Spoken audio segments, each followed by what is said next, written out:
Friends, welcome back to Swami's family stories. So నేను తమిళ చూసి అర్థమైపోవచ్చు పూజ items, Lakshmi వ్రతానికి కావాల్సిన పూజ ఐటమ్స్ అయితే షార్ట్ నేను చెప్తున్నాను. సో 2 కొబ్బరికాయలు తీసుకోండి. ఫస్ట్ పసుపు, కుంకుమ, పంచదార, బియ్యపు పిండి, జాకెట్ పీసెస్ ఒక 2 తీసుకోండి. కుందులు, కర్పూరము, బిళ్ళలు, భక్తులు, అగ్గిపెట్ట, కంచంకి ఆచమనం చేసుకోవడానికి ఒకటేమో కంచం పెట్టుకుంటాం కదా జాకెట్ తీసుకుంటే అవన్నీ తీసుకొని అగరబత్తీలు, పూలు, పండ్లు, అక్కి పెట్టాక కంపల్సరీ ఉంచుకొని అండ్ నూనె. ఇక్కడ చూడండి, మనము ముందు రోజే బ్రహ్మముహూర్తంలో లేదంటే పూజ అనుకున్నాము. 8వ తారీఖు అయితే వరలక్ష్మి వ్రతం అంటే 4 శుక్రవారాలు ఉంటాయి. 4 శుక్రవారాలు పొద్దున్న వారంలో చేసుకోండి. సో పొద్దున 4:30, 5 గంటలకు ఆ టైంలో అయితే బ్రహ్మముహూర్తంలో స్నానం చేసిన తర్వాత ఇల్లుని అయితే మంచిగా శుద్ధి చేసుకోండి. ఏమైనా ప్రిపరేషన్స్ ఉంటే ముందు రోజు ప్రిపేర్ చేసుకోండి. సో ఆ రోజు హడావిడి ఉంటాము, మనం ఏం చేసుకోలేకపోతాము. సో ఒక చిన్న టిప్ అనమాట. అండ్ ఉప్పు పంచకమ్మతో పసుపు నీళ్ళతో అయితే ఇల్లు మొత్తం శుద్ధి చేసుకోండి. అండ్ తోరణం అయితే ఫస్ట్ ప్రిపేర్ చేసుకోండి. 9 దారాలు తీసుకొని తోరణం అయితే ఒక 5 రకాల పూలు లేకపోతే 5 పూలతోటైతే ఒక మాలలాగా వేసుకొని పక్కకు పెట్టుకోండి. సో ముందుగా అయితే దీపారాధన చేసుకొని మొత్తం క్లీన్ చేసుకుంటారు కదా, పూజ అనేది క్లీన్ చేసుకొని పూజ పటానికి క్లీన్ చేసుకున్న తర్వాత మొత్తం అలంకరించుకోండి. పూలతో దేవుని ఆలయం మొత్తం అలంకరించుకోండి. పటాలను మొత్తం పూలతో అలంకరించుకున్న తర్వాత గణపతి పూజ చేసుకోండి. ఫస్ట్ ఏ విఘ్నాలు కలగకుండా మంచిగా ఉండాలనేసి గణపతి పూజ చేస్తాము. గణపతికి ఇష్టమైన అరటి పండ్లు వాయనములు అయితే ఇవ్వండి. అరటి పండ్లు, బొక్కలు, 2 అరటి పండ్లు ఏవి ఇచ్చినా కానీ 2 అరటి పండ్లు, 2 బొక్కలు, 2 తమలపాకులు, కొంచెం బెల్లము పెట్టయితే వాయనం అయితే ఇవ్వండి గణపతికి. సో గణపతి పూజ అయిపోయాక నెక్స్ట్ అమ్మవారి పూజ ఉంటుందండి. అమ్మవారి పూజకు ఏమైనా అవసరం ఉన్న ఐటమ్స్ అయితే ముందే పెట్టుకొని పక్కనే ప్రసాదాలు. మళ్ళీ పూజ స్టార్ట్ అయ్యాక మళ్ళీ లేవకూడదు అనమాట మధ్యలో. సో ఎవరైనా పక్కనే ఎవరైనా వాళ్ళని తినమని చెప్పాను, కానీ మీరైతే లేవకండి. వాయనానికి అరటి పండు, బొక్కలు, ఖర్జూరాలు, తమలపాకులు, గాజులు, బ్లౌజ్ పీసెస్ అన్నమాట.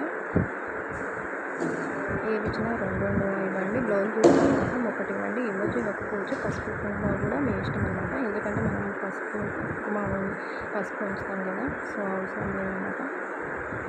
పిండి వంటలు మనకు చేతనైనవి చేయండి. సో ఇన్నే చేయాలి, ఎన్ని రకాల వంటలు చేయాలనేది ఏం లేదు.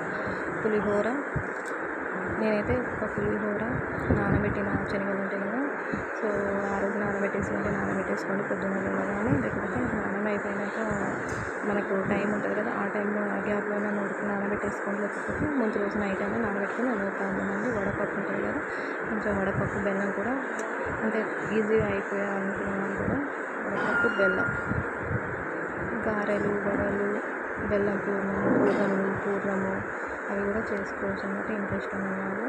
సో ఇంత మన శక్తి కొద్ది అంతే పెట్టాలి, అంత పెట్టాలని లేదండి. మనకు తెలిసినంతగా మనం అంగరంగ వైభవంగా చేసుకుంటాం. లక్ష్మీదేవి కనకరించడం అన్నీ కాకుండా మనకు ఉన్నంతలో భక్తి శ్రద్ధలతో మాత్రం సంకల్పంతో మంచిగా పూజ చేసుకోవాలి. అమ్మవారిని ఆహ్వానించాలి. మనము ఆవాహన అనుకుంటూ మనం పూజ అయితే స్టార్ట్ చేయాలి. శతమానాలు వరలక్ష్మి అష్టోత్తర శతమానాలతో పూజ అయితే స్టార్ట్ చేయాలి. ఫస్ట్ అయితే పంచపాలు తీసుకొని పాలు, పెరుగు, తేనె, నెయ్యి, చక్కెర ఇలా 5 రకాల వస్తువులతోటి మనము పంచపాలతోటి అమ్మవారిని అయితే ఫస్ట్ నీళ్ళతో శుద్ధి చేసుకున్న తర్వాత నెక్స్ట్ అమ్మవారిని మంచిగా పంచపాలతో అయితే అభిషేకం చేయాలి. నెక్స్ట్ పసుపు కుంకుమార్చనతో అష్టోత్తర శతమానం చేస్తూ లక్ష్మీదేవిని నమః, లక్ష్మీదేవిని నమః అనుకుంటూ మనమైతే సంకల్పం చెప్పుకొని పూజ అయితే చేయాలండి. సో తర్వాత లాస్ట్కి వరలక్ష్మి కథ స్టార్ట్ చేసుకోవచ్చు. మనకి వరలక్ష్మి వ్రతం కథ చదివినా కానీ ఎంతో పుణ్య ఫలితం వస్తుంది అనేసి చాలామంది అనడం కాదు, ఇది నిజం అన్నమాట. వరలక్ష్మి కథ చదవడమే కాదు, ఎంత విన్నా కానీ పుణ్య ఫలితం వస్తుంది. సో లాస్ట్లో అయితే వాయనం అమ్మవారికి కూడా ఇవ్వండి. అందులో ఒక బ్లౌజ్ పీస్, గాజులు, 2 అరటిపండ్లు, 2 బొక్కలు, తమలపాకులు, గాజులు పెట్టి అమ్మవారికి వాయనంగా ఇచ్చినమ్మ వాయనం అంటే మన మనసులోనే వరలక్ష్మీదేవి తీసుకున్నట్టుగా అంటే మనమే వరలక్ష్మీదేవికి మనం ఇస్తున్నట్టు వరలక్ష్మీదేవి మన వాయనాన్ని పుచ్చుకున్నట్టుగా మనమే అనుకోవాలన్నమాట మనసులో.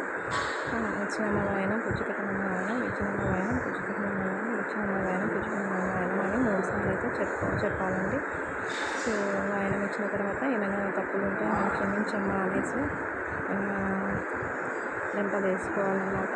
సో అంతేనండి వీడియో. మీకు ఏమైనా డౌట్స్ ఉన్నా కానీ నేను క్లియర్ చేస్తాను, కామెంట్స్లో అడగండి. సో వీడియో నచ్చితే లైక్ చేయండి, షేర్ చేయండి, కామెంట్ చేయండి. మరిన్ని మంచి మంచి వీడియోస్ కోసం మన ఛానల్ని సబ్స్క్రైబ్ చేయండి. Please motivate and support me. So Lakshmi వ్రతం పీఠం ఎలా చేసుకోవాలి నేను అవన్నీ మీకు ఈవినింగ్ అయితే క్లియర్గా చెప్తాను. ఐ హోప్ మీకు వీడియో నచ్చితే లైక్ చేయండి, షేర్ చేయండి, కామెంట్ చేయండి. సో నోట్ చేసుకోండి, మీకు యూస్ఫుల్ అవుతాయి అన్నమాట. ఏమేమి ఐటమ్స్ కావాలో ఏం మిస్ అవ్వకుండా అన్నీ రాశాను. ఏమైనా మిస్ అయినా ఉంటే కామెంట్స్లో తెలియజేయండి. Thank you so much.